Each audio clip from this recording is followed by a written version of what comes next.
বাঁধ ভাঙা উল্লাসে মাতোয়ারা শিক্ষার্থীরা। এসএসসি পরীক্ষায় পাশের হারে এবারও এগিয়ে মেয়েরা।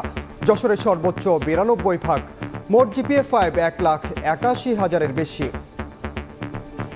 অনেক অনেক ভালো লাগতেছে। আমরা দুইজনই গোল্ডেন এ প্লাস পেয়েছি।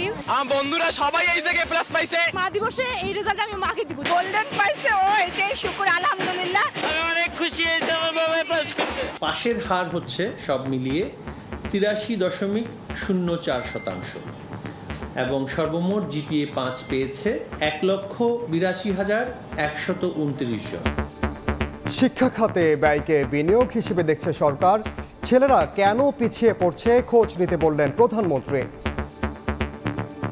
ছেলেরা পিছিয়ে আছে কেন এখন সেটা আমাদের দেখতেই হবে। ইদানিং একটা দেখা যাচ্ছে কিশোর গ্যাং নামে, কেন ছেলেমেয়েরা এই পথে যাবে? এটা তো আমাদের জন্য গ্রহণযোগ্য না। দেখছিলেন প্রধান শিরোনাম। সন্ধ্যার সময়ের সঙ্গে আছি আমি ওমর ইনান। এবার অন্যান্য শীর্ষ সংবাদ। দেশকে সংকটে ফেলেছে আওয়ামী লীগ, অভিযোগ মির্জা ফখরুলের। গণতন্ত্র আছে বলেই অদৃশ্য শক্তির প্রমায় প্রলাপ বকছে দলটি, জবাব ওবায়দুল কাদেরের। গাজীপুরে তাজউদ্দিন মেডিকেলের লিফটে 45 মিনিট আটকা 16 জন। শ্বাস বন্ধ হয়ে নারী রোগীর মৃত্যু। 999-এ ফোনে বাকিদের রক্ষা।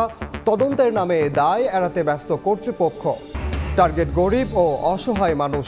প্রলোভন দেখিয়ে ভারতে নিয়ে কিডনি বিক্রিতে বাধ্য করত চক্র। গ্রেফতার 3, অন্তত 10 জনের অঙ্গহানির কথা স্বীকার। এবং মার্কিন নিষেধাজ্ঞা বাস্তবায়নের সাবেক পরিচালক হচ্ছেন বাংলাদেশের নতুন রাষ্ট্রদূত ডেভিড মিল। কর্মরত চীনে খুব একটা পরিবর্তন আসবে না পররাষ্ট্রনীতিতে।